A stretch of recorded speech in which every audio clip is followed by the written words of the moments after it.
My wife died on a cruise and I took care of her parents for 8 years. On a business trip to Italy, I saw a woman identical to her, with another husband and triplets. I decided to follow them. And the shock was absolute when I discovered the truth. I'm glad to have you here. Follow my story until the end and comment the city you're watching from so I can see how far my story has reached. 8 years. 2,920 days since the Coast Guard called off the search.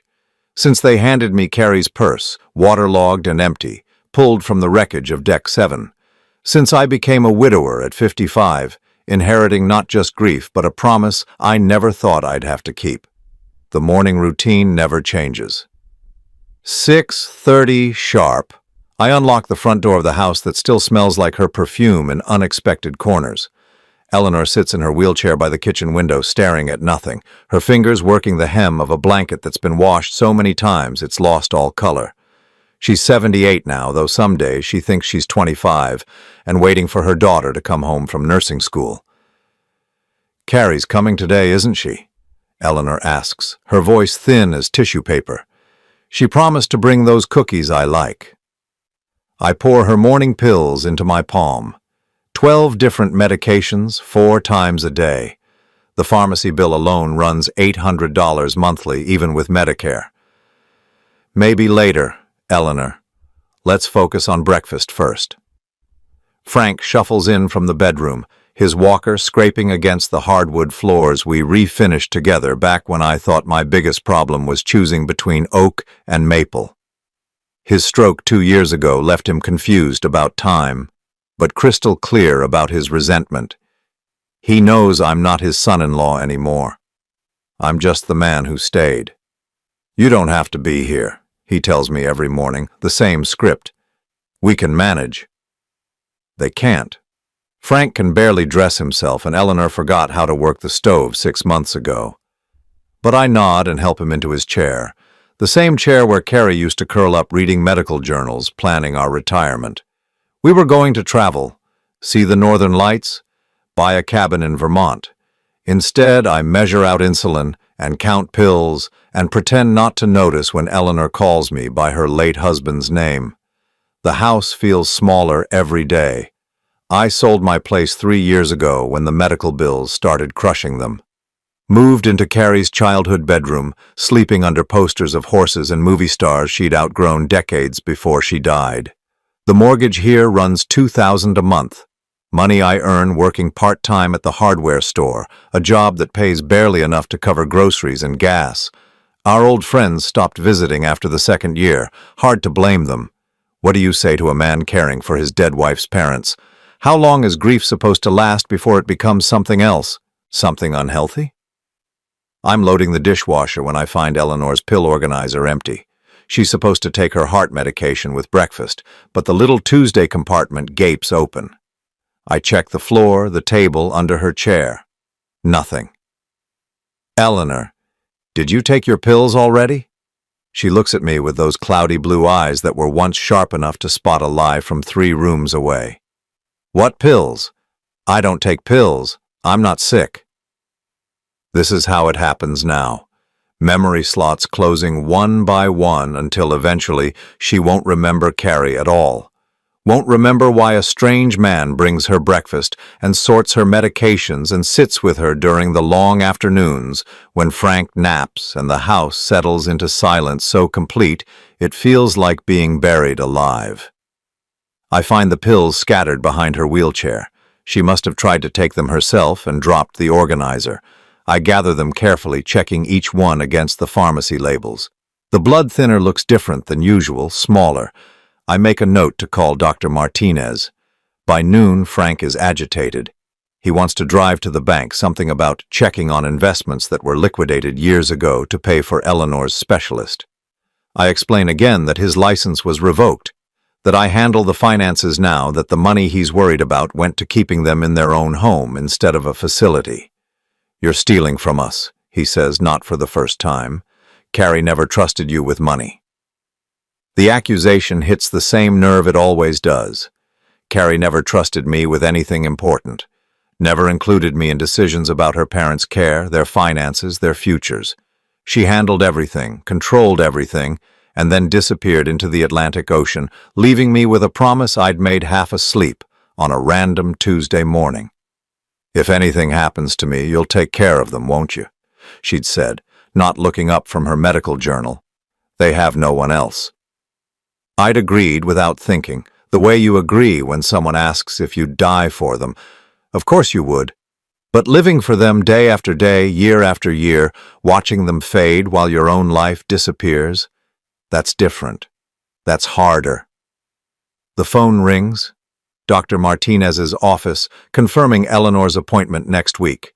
More tests, more pills, more conversations about quality of life and difficult decisions.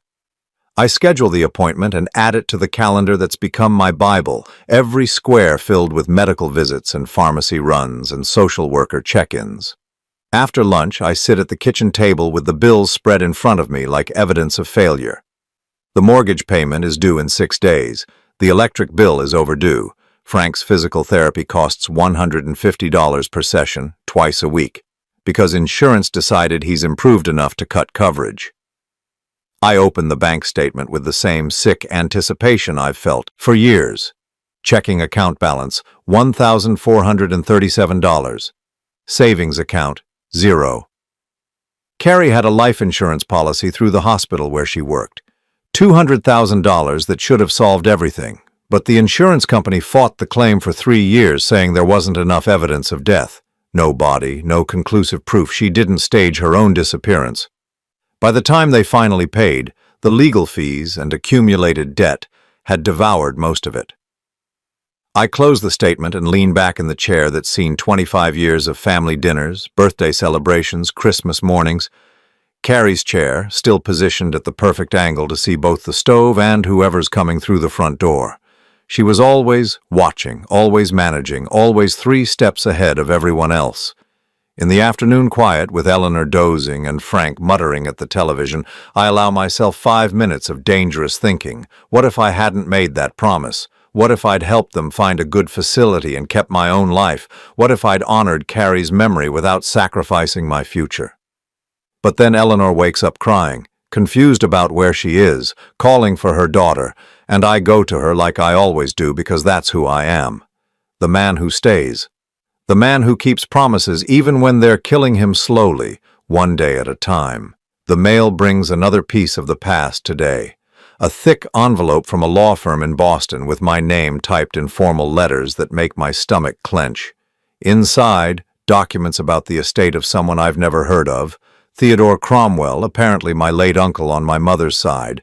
A man who died 3 months ago and left me $150,000. I read the letter twice before the words sink in. Uncle Theodore, my mother's brother who moved to Italy 30 years ago and sent Christmas cards signed with just his initials. The uncle I met once at a funeral when I was 12, who smelled like pipe tobacco and spoke with an accent I couldn't place. The inheritance comes with one condition. I have to travel to Florence to sign papers and meet with his Italian attorney. Something about properties that need to be evaluated and decisions that require my presence. Eleanor calls from the living room, her voice sharp with panic. "Walter! Walter, there's a man in the house!" I fold the letter and put it in my pocket. Frank has wandered into the hallway again, confused and looking for the bathroom that's been in the same place for 40 years.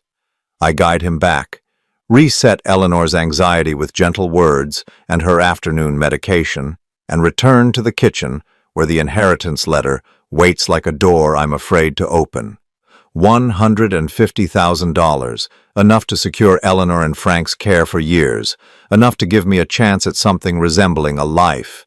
But Italy, a trip that would mean leaving them for, at least a week, trusting their care to strangers, breaking the routine that's held us all together for 8 years. I read the letter one more time, focusing on the deadline. I have 60 days to claim the inheritance, or it goes to charity. 60 days to decide if I'm brave enough to step outside this house, this responsibility, this life I never chose but have worn like a uniform for so long I've forgotten what I look like without it. The sun sets early in October, casting long shadows through windows that need cleaning. Eleanor asks about Carrie again, the same question that punctuates every day like a heartbeat.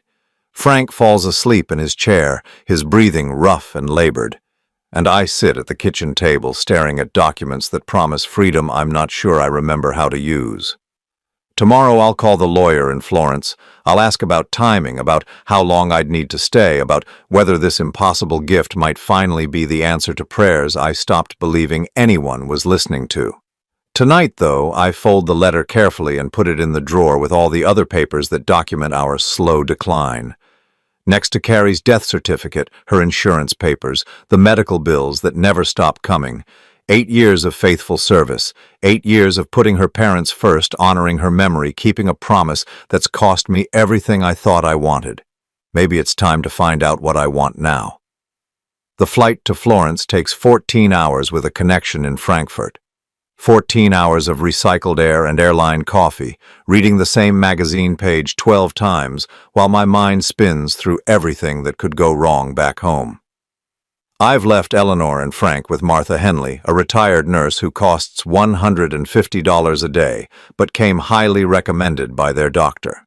Before leaving, I spent 2 days writing detailed instructions. Eleanor's pills sorted by time and color, Frank's bathroom schedule mapped to the hour, emergency numbers taped to every surface. Martha listened patiently and assured me she'd managed worse cases, but I caught her studying the list with the expression of someone realizing she'd underestimated the job. "They're not difficult," I'd explained, watching Frank try to put his shoes on the wrong feet for the 3rd time. Just, particular about routine. Now somewhere over the Atlantic at 30,000 feet, I wonder if this trip is the most selfish thing I've done in 8 years. The inheritance could wait, couldn't it? Uncle Theodore has been dead for 3 months already. What's another few weeks? But the lawyer's email had been clear. The Italian courts move slowly, and if I miss this window, the estate will be tied up for years. $150,000. Enough to secure Eleanor and Frank's future, to maybe buy myself a small apartment somewhere, to stop counting pills and measuring my life in medical appointments. I sleep fitfully and dream of Carrie. She's standing on the deck of a cruise ship, wearing the blue dress she loved, waving goodbye. In the dream, I'm trying to reach her, but the deck keeps getting longer, the distance between us stretching like taffy. She's saying something I can't hear over the sound of the ocean. I wake as we descend into Florence, the Tuscan countryside spread below like a postcard. Rolling hills dotted with cypress trees, red-tiled roofs catching the morning sun, vineyards arranged in precise geometric patterns. It's nothing like the gray October I left behind in Massachusetts. The Hotel Davanzati sits in the heart of the historic district, a converted Renaissance palace where every surface tells a story I don't know how to read. My room is small but elegant, with windows that open onto a narrow street where Vespas navigate between pedestrians like schools of fish. The sound is constant but somehow soothing. Voices calling in Italian, church bells marking the hours, the clip-clop of horses pulling tourist carriages. I shower off the airplane smell and change into the one good shirt I packed. The lawyer expects me at 10:30, which gives me an hour to walk through the city and remember what it feels like to move without purpose, to see things that aren't medical equipment or grocery lists. Florence assaults the senses in ways I'd forgotten cities could. The smell of fresh bread from bakeries that have occupied the same corners for centuries. Coffee so strong it makes my eyes water. Leather goods displayed in shop windows, their rich scent mixing with the exhaust from tour buses and the green smell of the Arno River. I follow the tourist maps toward the Duomo, joining streams of visitors who photograph everything and understand nothing, myself included.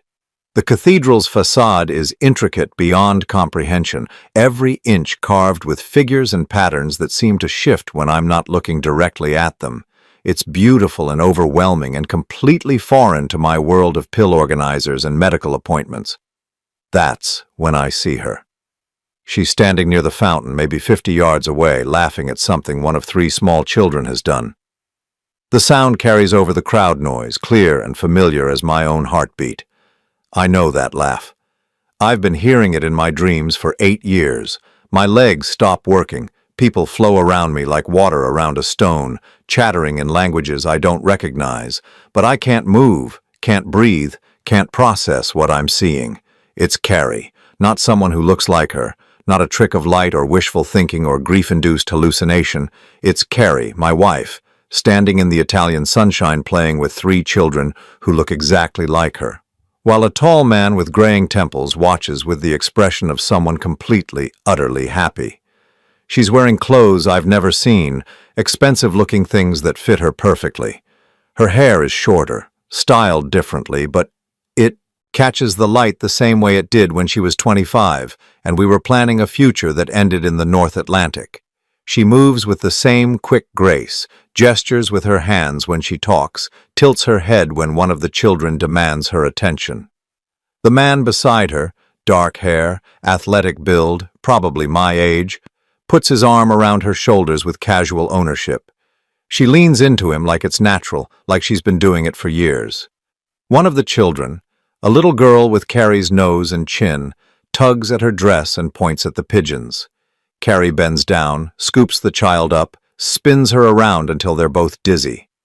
I watch this scene from across the piazza like I'm watching a movie of someone else's life.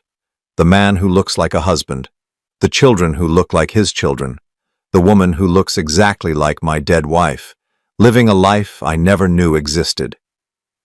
They start walking toward the cathedral, the little family group moving with easy coordination. The man carries one child on his shoulders while Carrie holds hands with the other 2. They're heading directly toward me, and I should move, should do something, but my brain has stopped sending signals to my body. As they get closer, I can see details that make my chest tighten. The small scar on Carrie's left hand from when she cut herself making dinner our 2nd year of marriage. The way she walks with her left foot turned slightly outward, the result of breaking her ankle in college. The birthmark on her neck, just below her right ear, shaped like a crescent moon. It's her. There's no doubt, no room for rationalization or denial. My wife, who died 8 years ago, is alive and walking through Florence with another man's children, wearing another man's ring on her finger. They pass within 10 feet of me. I catch a fragment of her voice as she tells one of the children to stay close, speaking in accented English that sounds almost native. She doesn't see me. Her attention is completely focused on the family around her, the life she's built, the identity she's chosen. I follow them, not consciously, not with any plan or intention, but my feet start moving and suddenly I'm part of the tourist flow, heading toward the cathedral entrance. I keep my distance, hiding behind tour groups and vendor stalls, but I can't stop watching her. The way she automatically checks to make sure all 3 children are accounted for. How she shares a look with the man that speaks of private jokes and shared understanding. The comfortable intimacy of people who've known each other long enough to communicate without words. They don't enter the cathedral.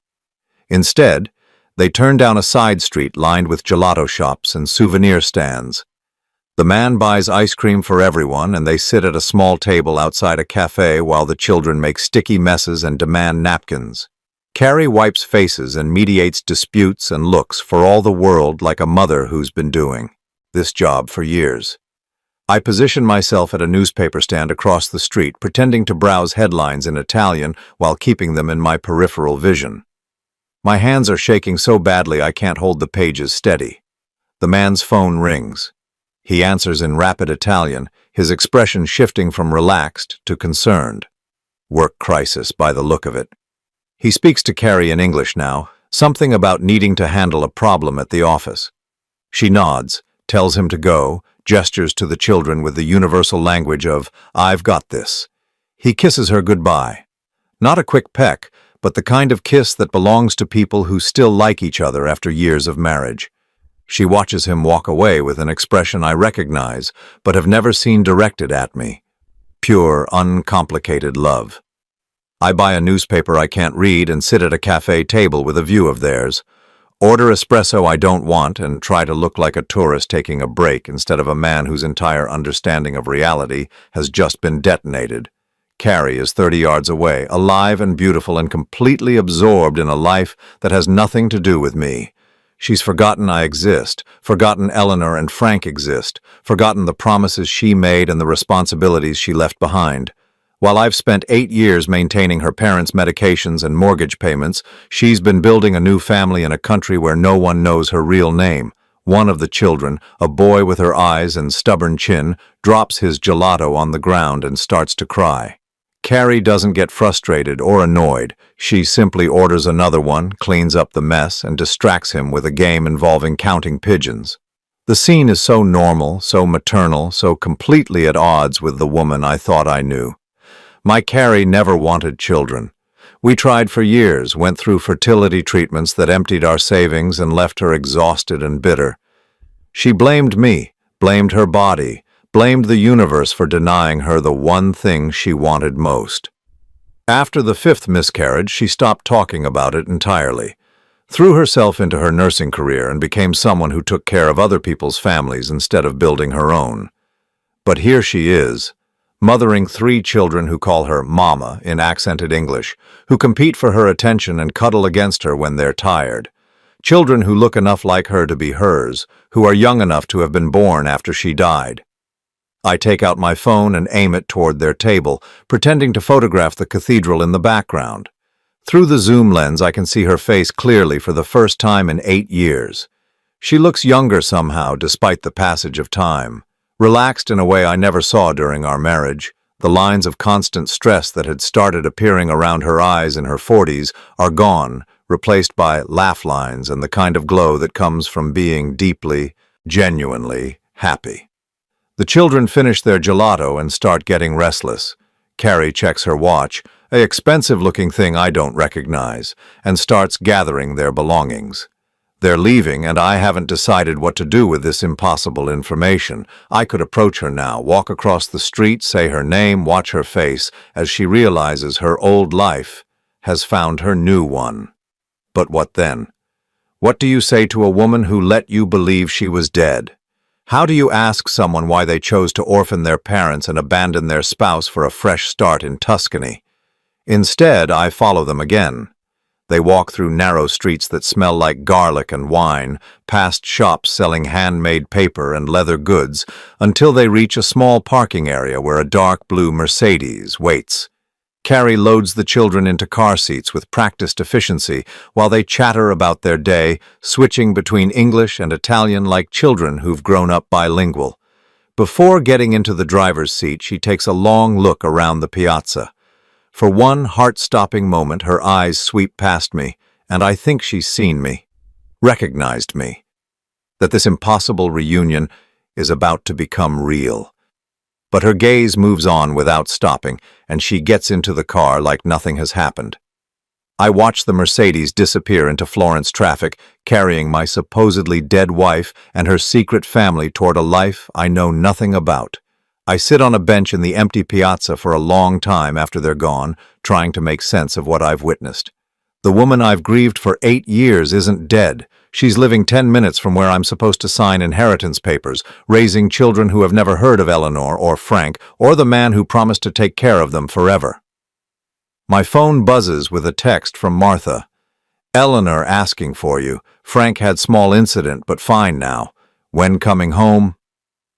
I stare at the message, at the life waiting for me back in Massachusetts, and realize that everything I thought I knew about duty and loyalty and keeping promises has just been turned inside out. Carrie chose this life. Chose to let me believe she was dead rather than simply ask for a divorce. Chose to let her parents decline without their daughter's support rather than find a way to help them transition to professional care. She chose to let me sacrifice 8 years of my own life for a lie. I delete Martha's text without responding and walk back toward the hotel, my mind already working on what I need to do next. Find out where she lives. Learn about this new identity she's created. Understand the full scope of what she's built on the foundation of my grief. Tomorrow, I'll sign the inheritance papers and take possession of Uncle Theodore's money. But tonight, I'm going to figure out how to reclaim my wife from the dead. The law office of Benedetti and Associates sits in a converted Renaissance palazzo, all marble floors, and frescoed ceilings that make you whisper even when there's nothing secret to discuss. I sign the inheritance papers with hands that still shake from yesterday's revelation, barely listening as the elderly lawyer explains property details and tax obligations in careful English. Uncle Theodore left me more than money. There's a small apartment in the Oltrarno district, rented to an artist who pays €500 monthly. A wine shop near the Mercato Centrale that generates steady income, properties that tie me to Florence for reasons I'm only beginning to understand. Your uncle, he was very specific about the timing, Signor Benedetti says, adjusting his wire-rimmed glasses. He wanted you to come here personally to see what he built. Strange, no? A man you barely knew, leaving you a life in Italy. I nod and sign another document, my attention split between legal formalities and the impossible knowledge that my dead wife lives somewhere in this city. The lawyer hands me keys to properties I never asked for and an envelope thick with documents I'll need to study later. There is one more thing, he says, producing a smaller envelope marked with my name in Uncle Theodore's spidery handwriting. A personal letter. He insisted I give this to you after the legalities were complete. I pocket the letter without reading it. Right now, I need information about someone else entirely. Signor Benedetti, I'm looking for someone who might live here in Florence, an American woman married to an Italian man with young children. I have lost touch with an old friend. His expression grows cautious. Florence is not so large, but finding someone without more details. He shrugs apologetically.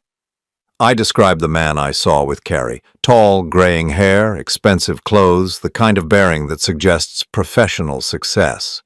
The lawyer's face shifts slightly.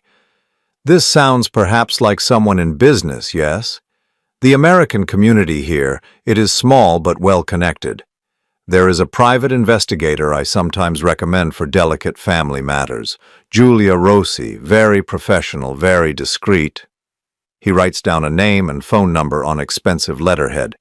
I thank him and leave with more questions than answers, walking through streets that felt magical yesterday and oppressive today. Giulia Rossi works from an office above a leather goods shop, reached by climbing 3 flights of narrow stairs that smell like coffee and cigarettes. She's younger than I expected, maybe 40, with sharp eyes and the kind of directness that comes from dealing with people's secrets professionally. American woman, 3 children, Italian husband, she repeats after I give her the basic information. You said she might be using a different name now. I hesitate, then decide on a version of the truth that won't make me sound insane. She was married before, to someone else. There was a difficult divorce. She may have changed her identity for privacy reasons. Giulia nods, like this is perfectly normal. It happens more than you think. People come to Italy to start over. The bureaucracy here, it's complicated enough that someone with determination and money can disappear quite effectively. She quotes me a fee that makes me wince, €800 for a comprehensive search, payable in advance. I think of Eleanor's medicine costs, Frank's physical therapy bills, the mortgage payment due next week. Then I think of Carrie laughing with children who should have been ours, living in luxury while I count pills and measure my life in medical appointments. I pay her in cash from Uncle Theodore's emergency fund. I need photographs if you have them, she says. Recent ones would be best, but anything that shows her clearly. I hand her my phone, scrolling to the pictures I took yesterday at the cafe. Giulia studies them with professional interest, zooming in on Carrie's face, noting details I hadn't consciously registered. Beautiful woman, expensive clothes, quality jewelry. This man with her, he has money. The car they left in, a Mercedes, you said? That narrows things considerably. She promises results within 48 hours and asks where I'm staying. I give her the hotel information and walk back through the city with the strange sensation of having set something irreversible in motion. That evening, I sit in my hotel room reading Uncle Theodore's letter. His handwriting is difficult to decipher, made worse by what appears to be Parkinson's disease, but the message is clear enough. Walter, I know we barely knew each other, but family is family. I've been watching your life from here, through Christmas cards and family gossip, and I see a man who's forgotten how to live for himself. Italy teaches you that life is meant to be tasted, not endured. This inheritance isn't charity. It's an opportunity. Take it. He goes on to describe the properties, the income they generate, the possibility of a different kind of future. But it's the last paragraph that stops me cold. I heard about Carrie's accident. Terrible thing losing someone so young, but Walter, sometimes the dead aren't as gone as we think. Sometimes they're just living different lives. I hope you find the peace you deserve, whatever form it takes.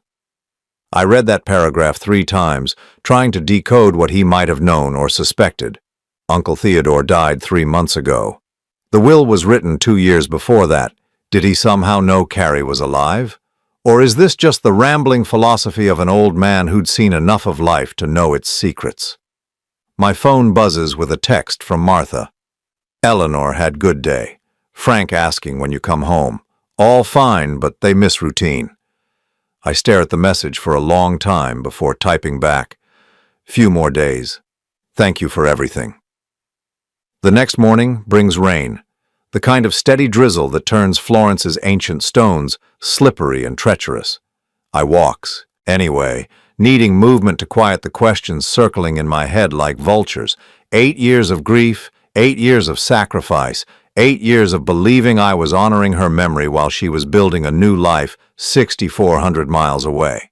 I find myself at the Ponte Vecchio watching tourists photograph the jewelry shops that line the medieval bridge. Couples pose for selfies, their faces bright with the kind of happiness that belongs to people whose biggest worry is choosing the right filter for their vacation photos. A family passes by, mother, father, 2 young children arguing over gelato flavors. The mother has dark hair like Carrie's, and for one heart-stopping moment I think it might be her. Think I've stumbled across them again by accident. But when she turns, it's a stranger's face, kind but unfamiliar. How many times over the years have I seen her in crowds, in grocery stores, in the peripheral vision that tricks grieving minds into false hope? How many women have I followed for half a block before realizing they were someone else entirely, leaving me hollow with disappointment? Except yesterday wasn't false hope or wishful thinking.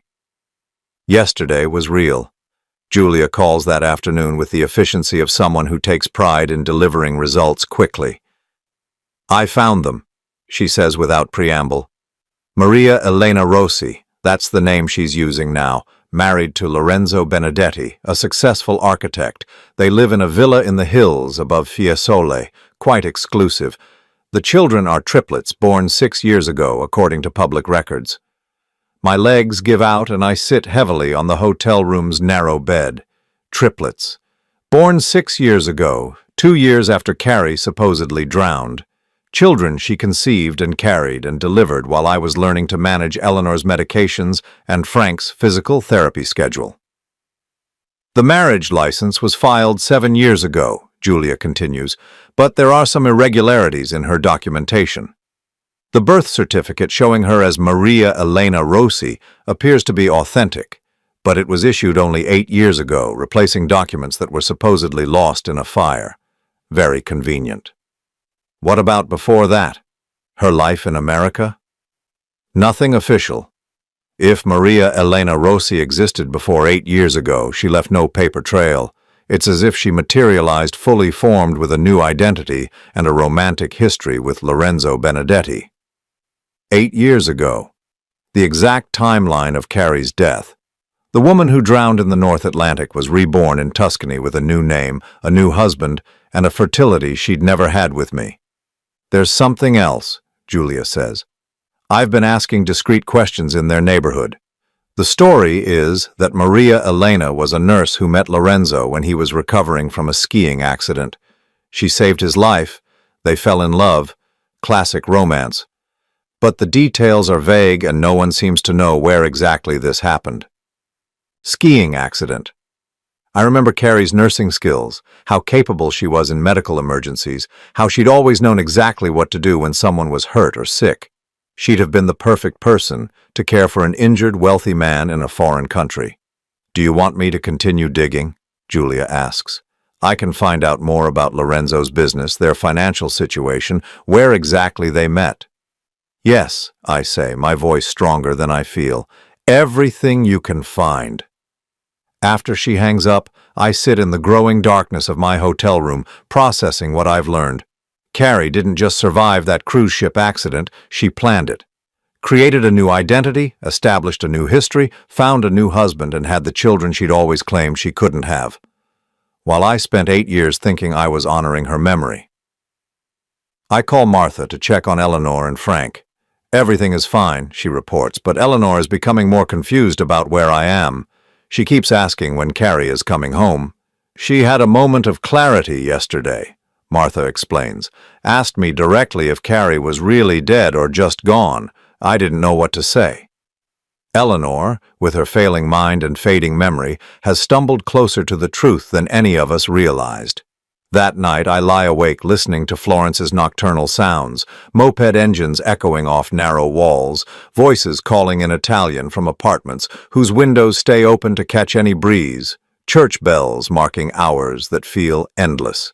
Tomorrow Julia will have more information. Tomorrow I'll know more about the life Carrie built on the ashes of mine.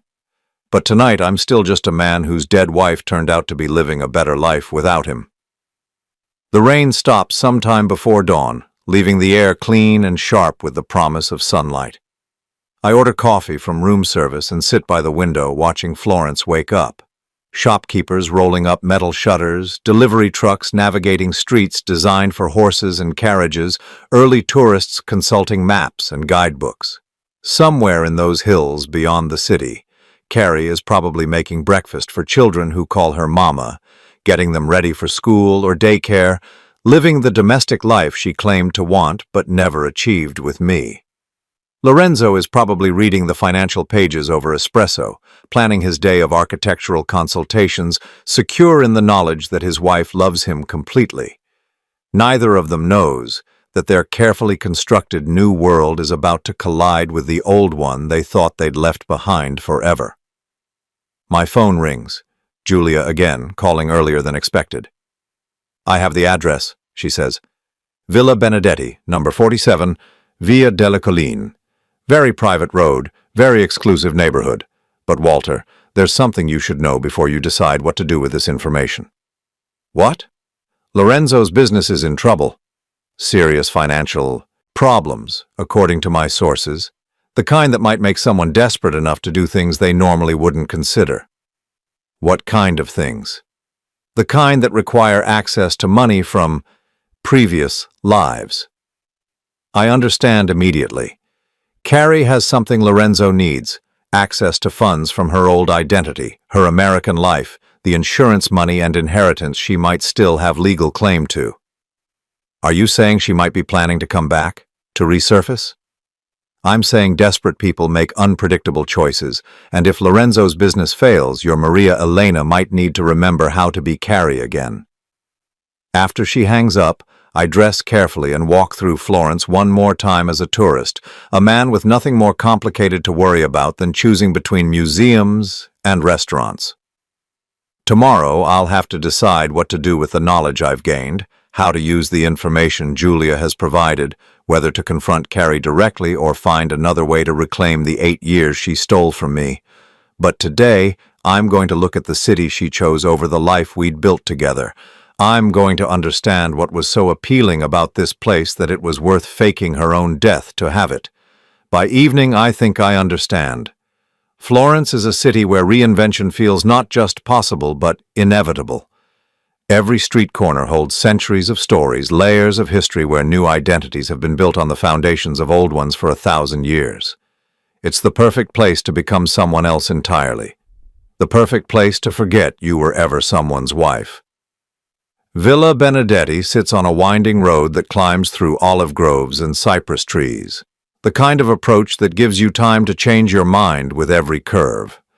I've driven this route 3 times in 2 days, each time losing my courage before reaching the ornate iron gates that guard the property. Today feels different. Today I'm not turning back. The rental car's GPS speaks to me in Italian-accented English, counting down kilometers until I reach the address Julia provided. My hands are steady on the steering wheel, but my heart pounds with the rhythm of a man approaching his own execution. Through the gaps in the trees, I catch glimpses of the villa, honey-colored stone, red tile roof, the kind of architectural harmony that speaks of centuries of careful maintenance and considerable wealth. This is what Carrie chose over mortgage payments and pill organizers. This is what was worth letting me believe she was dead. I park across from the gates and sit in the car for 20 minutes, watching. At 10:15, the gates swing open automatically and the dark blue Mercedes emerges, Carrie behind the wheel. She's alone this time, no children in the back seat, no husband in the passenger seat. Just my supposedly dead wife, driving down a Tuscan hillside on a Tuesday morning in October. I follow at a distance, keeping two cars between us as we descend into Fiesole proper. She parks near the market square and walks toward a small cafe, moving with the confidence of someone who knows exactly where she belongs. I park illegally and hurry after her, my mouth dry as sand. She orders at the counter in fluent Italian, laughing at something the barista says, completely at ease in this life she's built. When she sits at a small table outside, I force my legs to carry me forward. "Hello, Carrie." She freezes with her espresso cup halfway to her lips. For one infinite moment, she's trapped between her old identity and new one, unable to pretend she doesn't know me, unable to maintain the fiction that Maria Elena Rossi has never heard the name Carrie spoken with an American accent. Then she sets the cup down carefully and looks at me with eyes I remember from 1,000 mornings, 1,000 conversations, 1,000 promises about growing old together. "You're supposed to be dead," she says quietly. "Funny, I was thinking the same thing about you." Her face cycles through expressions: shock, fear, calculation, resignation. She gestures to the chair across from her like we're old friends meeting for coffee instead of a man confronting his supposedly deceased wife. "How did you find me?" I sit down, noting details I couldn't see from across the piazza that first day. The wedding ring on her left hand, different from the one I gave her, the expensive watch, the subtle makeup, the confidence that comes from years of successful deception. Does it matter? I'm here. You're here. We both know what that means. She glances around the cafe, checking to see who might be listening, who might witness whatever comes next, the survival instinct of someone who's been living a lie for 8 years. "Walter, you don't understand." "I understand plenty. I understand that while I've been taking care of your parents, you've been playing house with someone else. I understand that you let me believe you were dead rather than simply asking for a divorce. I understand that you had children with him after telling me for 15 years that you couldn't get pregnant." The last accusation hits like a physical blow. She flinches, her carefully maintained composure cracking just enough to let me see the woman I used to know hiding underneath. "The children aren't mine," she says quietly. I stare at her. "What?" "They're Lorenzo's. From his previous marriage. Their mother died in a car accident when they were babies." She meets my eyes, daring me to call her a liar. "I adopted them legally. They call me Mama because I'm the only mother they remember." The simple explanation shifts everything I thought I knew about this new life of hers. Not the fertility miracle I'd imagined, not the fresh start with babies who proved she could have what she'd always wanted. Just a widowed man who needed someone to help raise his children and a woman desperate enough to fake her own death for the chance. "That doesn't change anything else," I say, though my voice has lost some of its edge. "You're still alive. You still let me believe you were dead." She looks away, watching pedestrians navigate the narrow streets of Fiesole like she's memorizing escape routes. "I was drowning, Walter." "In the cruise ship accident?" "Because I read the reports." "No." She turns back to me, her voice sharp. "I was drowning in our life, in taking care of my parents, in pretending to be happy, and watching you be content with a marriage that was killing me slowly." The words land like slaps. 25 years of marriage reduced to suffocation, to a life she couldn't wait to escape. You could have talked to me. We could have worked it out, gotten counseling, figured something out that didn't involve faking your death and abandoning your responsibilities. She laughs, but there's no humor in it. "When, Walter? Between my mother's doctor appointments and my father's physical therapy? Between your job and the house and the bills and all the things that had to be done every single day? When exactly were we supposed to have that conversation?" "We were partners, Carrie. We were supposed to figure things out together." "We were never partners. I managed everything, made all the decisions, carried all the weight, and you went along with whatever I decided, because it was easier than taking responsibility yourself. The accusation stings, because there's truth in it. I had let her manage our life, handle the difficult conversations with her parents, make the hard decisions about their care. I'd been the supportive husband who agreed with whatever she thought was best. So you decided to disappear instead of asking for help? I decided to take the only opportunity I'd ever had to choose my own life. She leans forward, her voice dropping to almost a whisper. Do you know what it's like to realize at 50 that you've never made a single decision based on what you wanted? That every choice you've ever made was about duty or obligation or what other people needed from you? I know what it's like to spend 8 years honoring a promise to a dead woman who turned out to be alive and selfish. The word selfish hits its target. She sits back like I've struck her, color draining from her face. Your parents are dying, Carrie. Eleanor has Alzheimer's. She asks for you every day. Frank had a stroke 2 years ago and barely recognizes me half the time. But I'm still there, still taking care of them, still keeping the promise I made to someone who apparently never existed. Tears gather in her eyes, the first crack in her composure since I sat down. How are they? Really? Dying slowly and expensively. The house is mortgaged to pay for their care. I work part-time at a hardware store to cover their medications. I haven't had a day off in 3 years because I can't afford to hire help. She covers her face with her hands, shoulders shaking slightly. For a moment, she's not Maria Elena Rossi, successful expatriate living the Tuscan dream. She's Carrie, the woman who used to cry when she thought about her parents getting old. I never meant for it to go on this long, she whispers. How long did you mean for it to go on? How long were you planning to let me sacrifice my life for your lie? She doesn't answer immediately. When she looks up, her eyes are red but determined.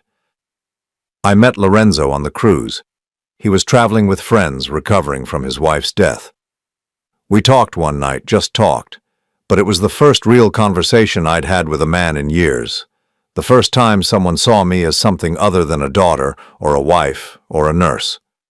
So you fell in love and decided to fake your own death? Just like that? Not just like that.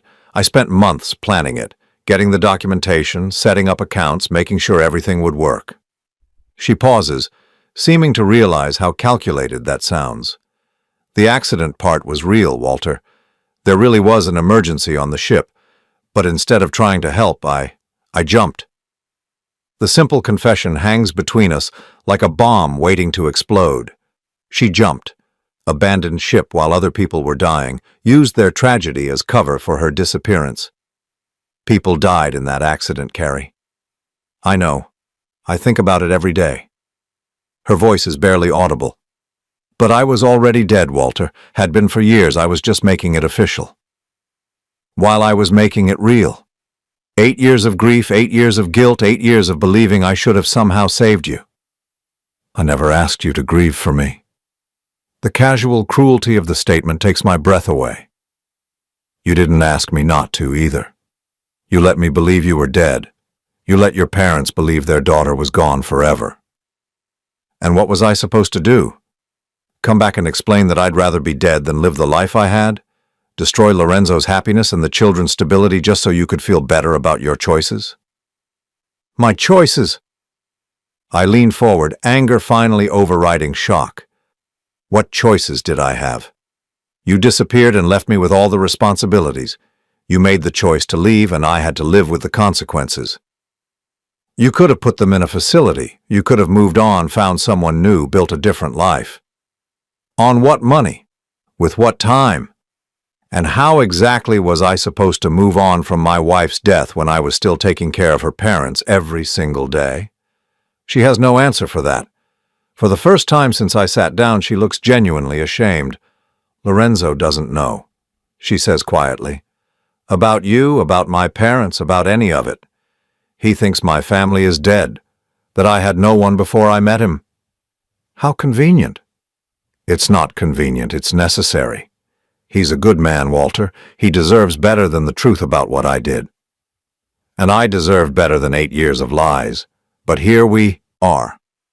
A long silence stretches between us. Around us, life in Fiesole continues. Shopkeepers opening their stores, tourists consulting guidebooks, normal people living normal lives that don't involve confronting the dead over coffee. "What do you want?" she asks finally. It's the question I've been asking myself since the moment I saw her in the piazza. What do I want? Justice? Revenge? An apology? The 8 years back? Some acknowledgement of what her choices cost me?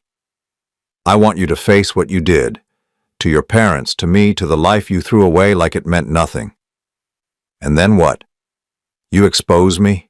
Destroy my marriage? Traumatize 3 children who call me mama? Does that give you back the years you lost? It gives me the truth. It gives your parents the chance to see their daughter before they die. It gives me the right to stop pretending I'm honoring your memory when you're alive and happy in Italy. She reaches across the table and touches my hand, the first physical contact we've had in 8 years. Her skin is soft, familiar, wearing rings that represent promises made to someone else. "Walter, please, I know I hurt you, I know what I did was terrible, but destroying what I've built won't fix anything. It won't give you back those years." I look down at her hand on mine, remembering other times she'd touched me like this, when she was asking for something she knew I didn't want to give, when she was manipulating me into agreeing with her plans, when she was managing me the way she managed everything else. "You're right," I say, pulling my hand away. "It won't give me back those years, but it might prevent you from stealing any more." I stand up, leaving money on the table for coffee I never ordered. She looks up at me with an expression I recognize but have never seen directed at me. Fear. "What are you going to do?" "I don't know yet. But this conversation isn't over, Carrie. Just because you're done running doesn't mean I'm done finding you." I walk away without looking back, though I can feel her watching me until I turn the corner. My hands are shaking as I unlock the rental car, adrenaline and anger and 8 years of suppressed grief finally finding their voice. The drive back to Florence passes in a blur of olive trees and ancient stone walls. I keep replaying the conversation, her words, her casual admission that she'd rather let me believe she was dead than deal with the inconvenience of divorce. She jumped. While other people were dying, while rescue workers were risking their lives, while I was sitting at home wondering why she hadn't called to say she'd made it safely to port, she was jumping overboard with false documentation and a plan to disappear forever. By the time I reached the hotel, one thing is crystal clear. This isn't over. She made her choice 8 years ago, and I've been living with the consequences ever since. Now it's time for her to live with some consequences of her own. The call from Martha comes at 3 in the morning, Florence time. I'm lying awake anyway, staring at the hotel ceiling, replaying every word of my confrontation with Carrie when the phone buzzes against the nightstand. "Walter, I'm sorry to call so late, but it's Eleanor. She's in the hospital." My stomach drops. "What happened?" "She fell trying to get to the bathroom around midnight, broke her hip. She's stable, but—" Martha's voice wavers. "She keeps asking for Carrie. She's completely confused about where she is when it is. The doctor says the trauma has made her dementia worse." I'm already reaching for my clothes, my mind calculating flights, logistics, the impossibility of being where I need to be quickly enough to matter. "I'll catch the first flight home." "Walter, there's something else. Frank's not handling this well. He's convinced something terrible has happened to you too. He tried to call the police to report you missing." Of course he did. Frank's stroke-addled brain can't process the concept of international travel or time zones. In his reality, I left without explanation, and now Eleanor is in the hospital, and his entire support system has collapsed. "I'm coming home," I tell Martha, "today." After I hang up, I sit on the edge of the hotel bed, holding my head in my hands. Eleanor is 81 years old with a broken hip and advancing dementia. Frank is 83 and can barely manage his own medications, let alone a medical crisis. They need me. But they're not the only ones who need something from me. I call Julia Rossi, despite the early hour. "I need everything you can find about Carrie's financial arrangements," I tell her. bank accounts, property ownership, anything that connects her old identity to her new one. That will take time and access to records that aren't exactly public. I'm flying back to the United States today. My wife's mother is in the hospital, and I need to know what I'm dealing with before I decide what to do next. There's a pause. Your wife?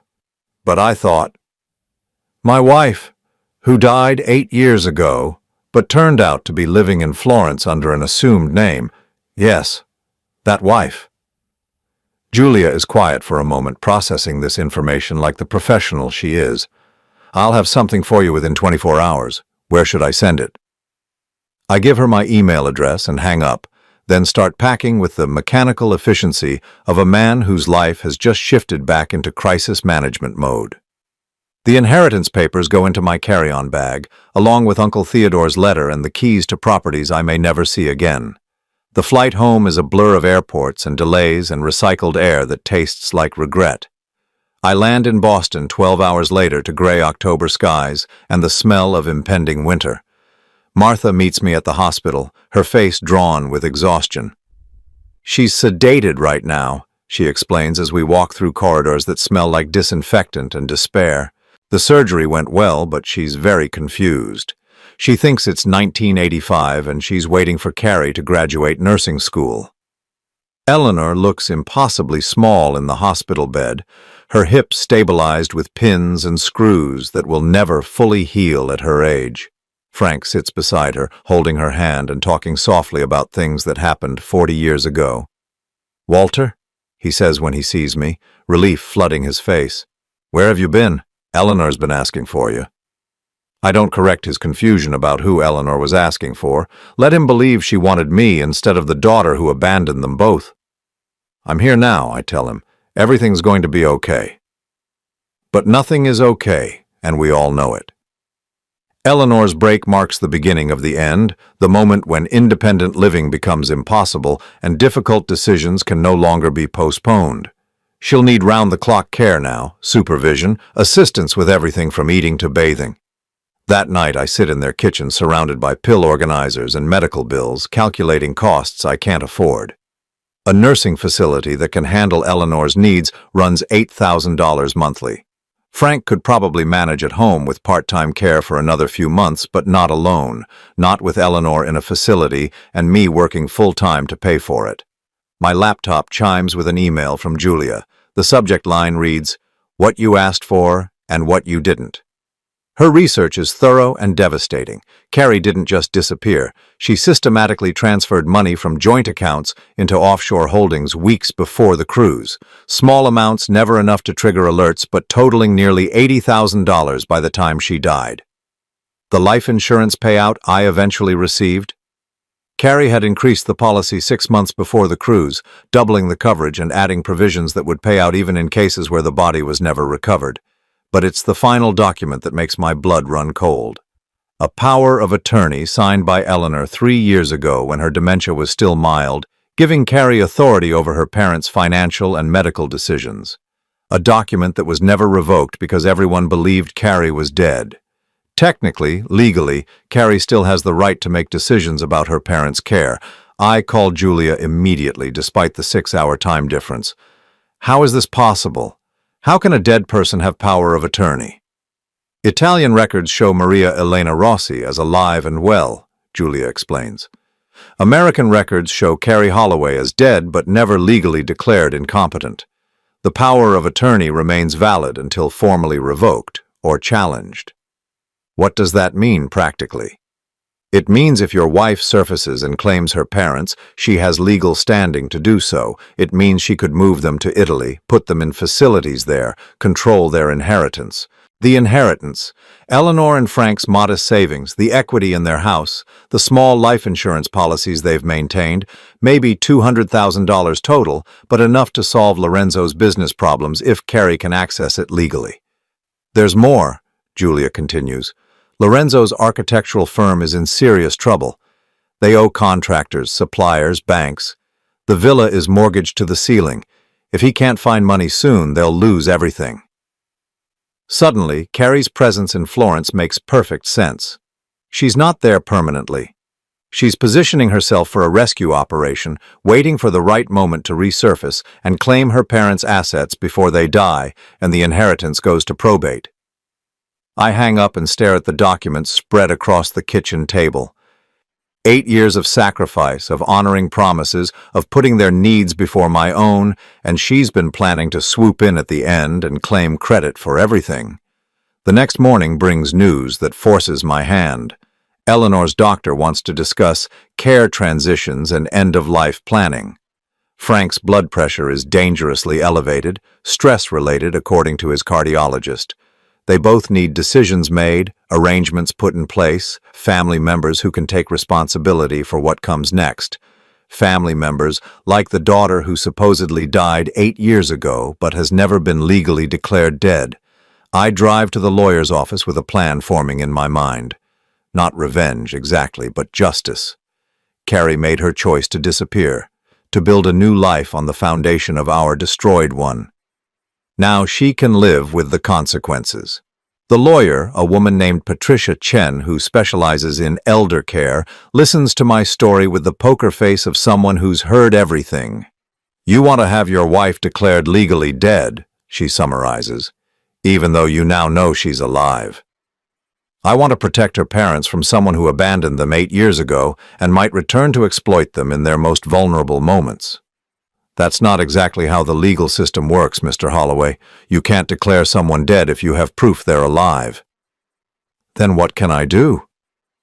Patricia studies the documents I've brought, the power of attorney that gives Carrie control, the medical reports that show Eleanor and Frank's declining capacity. You can petition for guardianship yourself. Argue that the person who holds power of attorney has been absent for 8 years, hasn't participated in their care and therefore has effectively abandoned her responsibilities. Would that work? It might. But if she surfaces and challenges it, claims she was incapacitated or unavailable due to circumstances beyond her control, it could get complicated. I think about Carrie sitting in that cafe in Fiesole, healthy and happy and living a life funded by money she stole from our joint accounts. Incapacitated is not a word that applies to Maria Elena Rossi. How long would the process take? With their current medical status and clear documentation of abandonment, maybe 6 weeks for temporary guardianship, 3 months for permanent. I authorize her to file the paperwork that afternoon. Eleanor and Frank Holloway deserve protection from the daughter who chose to let them believe she was dead rather than deal with the inconvenience of caring for them. That evening, I sit in their living room, surrounded by 8 years of accumulated medical equipment and pill organizers and the detritus of lives slowly ending. Frank is asleep in his chair, his breathing labored. Eleanor is back from the hospital but confined to bed, confused about why she can't walk, asking repeatedly for the daughter who will never come. My phone buzzes with a text from an international number I don't recognize. "I heard about Eleanor. I'm sorry, please don't do anything rash. We need to talk." I stare at the message for a long time, then delete it without responding. She's right. We do need to talk, but not the kind of conversation she's hoping for. I call Julia one more time with a question that's been nagging at me since I left Florence. The children Carrie adopted, Lorenzo's triplets, what happened to their mother exactly? Car accident, according to the records, but... Julia pauses, the hesitation of someone who's found information she's not sure she should share. What? The accident was 6 weeks after Carrie arrived in Italy. And the woman who died? She was healthy, young, no history of medical problems, but she'd been asking questions about Lorenzo's new girlfriend, trying to verify her background. The implication hangs between us like a toxic cloud. I think Maria Elena Rossi has been very lucky in her timing. I think she's had remarkable success in removing obstacles to the life she wanted. I hang up and sit in the gathering darkness, processing what Julia has just suggested. Carrie didn't just abandon one life to build another. She may have actively eliminated competition for the life she wanted. Eleanor calls from her bedroom, her voice weak and confused. "Walter, is Carrie home yet? She promised to bring dinner." She's not coming home, Eleanor, I tell her gently, but I'm here. I'll always be here. It's a promise I intend to keep, no matter what it costs me. And if Carrie wants to challenge that, she's welcome to try. But this time, she'll be fighting someone who knows exactly who she really is.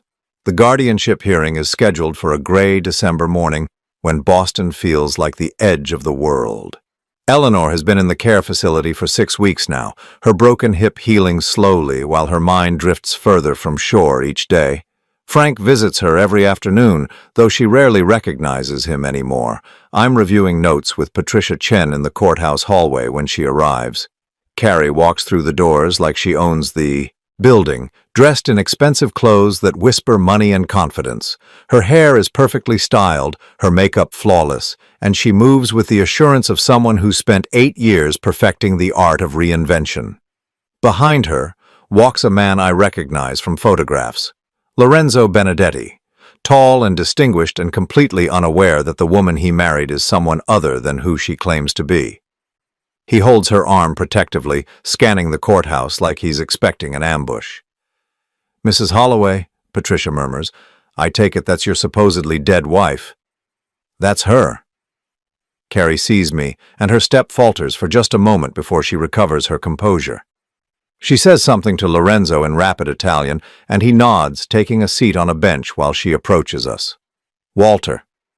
She extends her hand like we're business associates meeting to discuss a contract. "Thank you for taking care of them while I was away." The audacity of the gesture, the casual rewriting of 8 years of abandonment into a temporary absence, makes my jaw clench. I don't shake her hand. "Carrie. Or should I call you Maria Elena?" Her smile doesn't waver, but something sharp flickers in her eyes. "Carrie is fine. I've come to resume my responsibilities as my parents' caregiver." After 8 years of being dead? After 8 years of recovering from trauma that left me unable to care for anyone, including myself. She's good, I'll give her that. The explanation is just plausible enough to create reasonable doubt, just vague enough to be unprovable. Patricia was right. This is going to be complicated. "Your Honor," Patricia begins when we're called before the judge, "Mr. Holloway is seeking permanent guardianship of Eleanor and Frank Holloway based on 8 years of continuous care and the prolonged absence of their only daughter, who held power of attorney." The judge, a woman in her 60s with gray hair and tired eyes, studies the documents we've submitted. "And now the daughter has returned?" Mrs. Holloway claims to have been incapacitated due to trauma related to a cruise ship accident 8 years ago. Patricia explains carefully. However, there is evidence suggesting she was not incapacitated but rather living abroad under an assumed identity. Carrie's lawyer, an expensive-looking man who clearly specializes in making problems disappear, stands smoothly. "Your Honor, Mrs. Holloway suffered severe psychological trauma in a maritime accident that left her unable to function normally. She spent years in recovery, during which time her brother-in-law graciously cared for her parents. Now that she has recovered, she wishes to resume her filial duties." "Mr. Holloway," the judge addresses me directly, "you've been caring for these individuals for 8 years without compensation or legal authority beyond the power of attorney held by Mrs. Holloway?" "Yes, Your Honor." "Why didn't you seek guardianship earlier when it became clear that Mrs. Holloway was not available to make decisions?" It's the question I've been dreading, because the honest answer reveals the depth of my own denial. "I believed she was dead, Your Honor. I was honoring what I thought was her final wish." The judge nods slowly. "And Mrs. Holloway, you've been absent from your parents' care for 8 years, during which time they've both experienced significant health declines and mounting medical expenses. Can you explain this absence?" Carrie stands, her posture perfect, her voice steady. "Your Honor, I suffered severe PTSD following the cruise ship accident. I was unable to function, unable to make rational decisions. I spent years in treatment facilities, both in the United States and abroad, working to recover my mental health." "Do you have documentation of this treatment?" "Some records were lost when I moved between facilities, but I can provide what's available." "Of course she can." Carrie always was meticulous about covering her tracks. "Your Honor," I interrupt, "may I present additional evidence?" The judge nods, and I hand Patricia a folder that contains Julia's research. Bank transfer records showing systematic movement of money before the cruise, evidence of the false identity creation, documentation of her marriage to Lorenzo Benedetti 7 years ago. Patricia summarizes the findings while Carrie's face grows paler with each revelation. These documents suggest that Mrs. Holloway's absence was not due to incapacitation, but rather a deliberate decision to abandon her responsibilities and create a new life abroad. Carrie's lawyer objects, demanding authentication of foreign documents, challenging the chain of custody, raising procedural questions designed to muddy the waters, but the evidence is overwhelming and everyone in the room knows it. "Mrs. Holloway," the judge says finally, "do you wish to respond to these allegations?" For the first time since she walked into the courthouse, Carrie looks genuinely uncertain. She glances back at Lorenzo, who's staring at her with growing confusion and concern.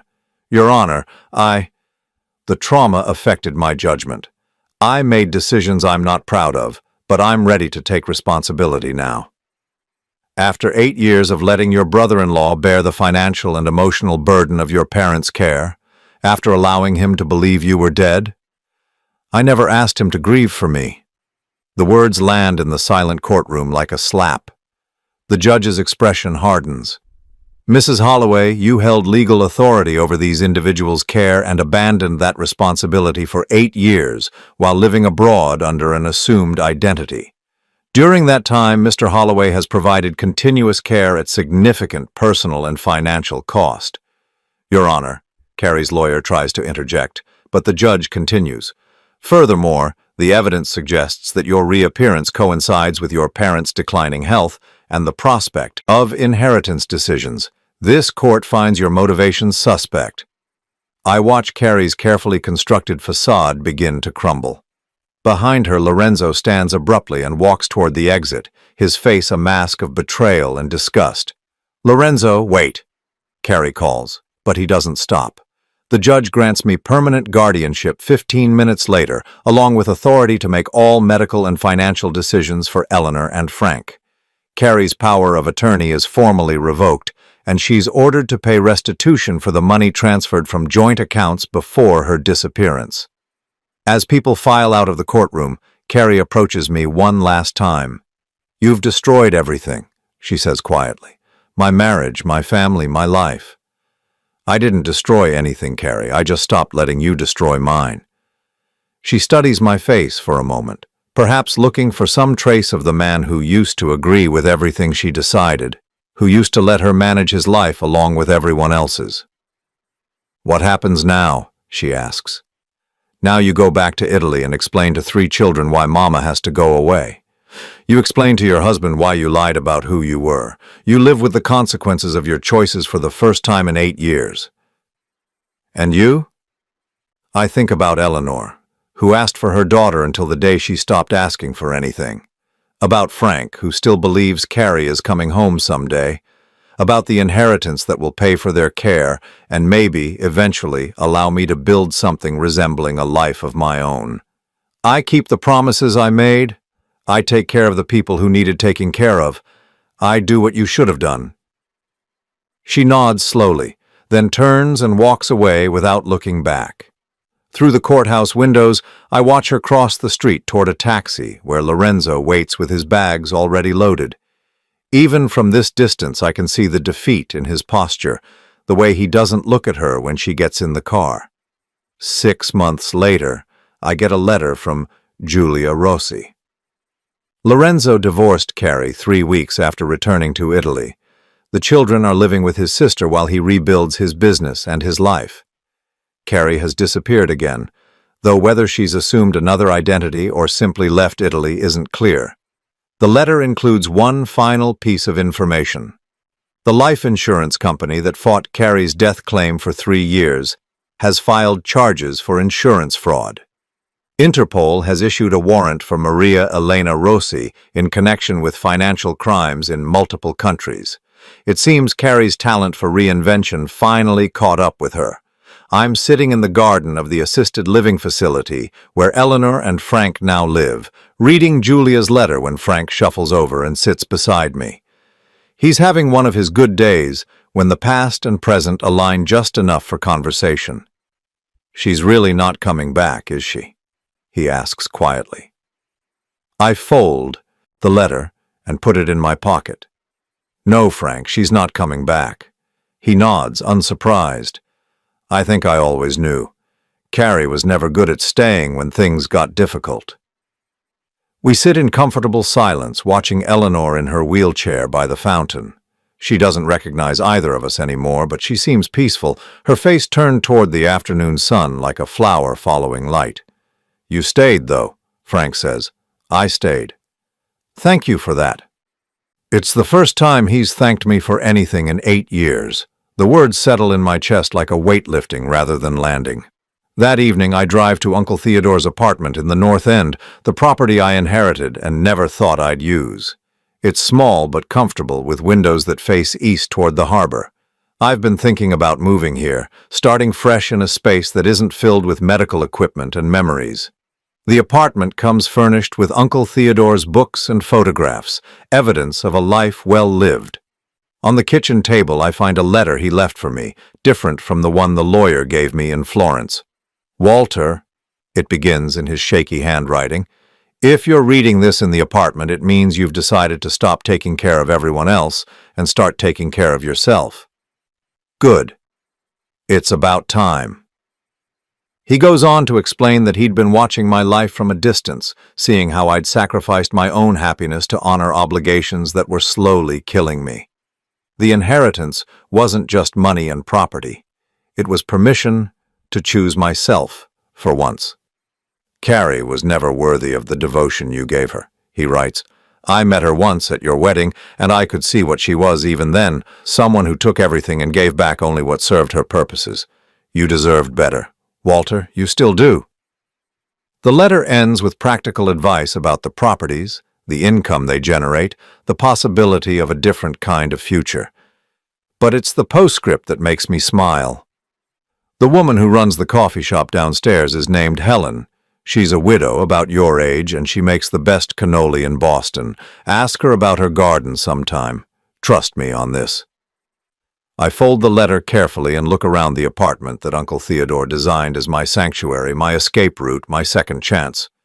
Tomorrow I'll visit Eleanor and Frank, make sure their care is properly managed, handle the business of helping them through whatever time they have left. It's a responsibility I'll never abandon, a promise I'll always keep. But tonight, for the first time in 8 years, I'm going to think about what I want. Maybe I'll walk downstairs and try Helen's cannoli. Maybe I'll ask her about her garden. Maybe I'll finally learn what it's like to live a life instead of just honoring one. Outside my window, Boston Harbor stretches toward the horizon where cruise ships dock and passenger trains carry people to new destinations. The same harbor where Carrie supposedly drowned 8 years ago, where her lies began and ended. I pour myself a glass of Uncle Theodore's wine and toast the sunset, the silence, and the strange truth that sometimes losing everything is the only way to find yourself. Carrie was right about one thing. We all make choices about the lives we want to live. It just took me 8 years to realize I was allowed to make one too.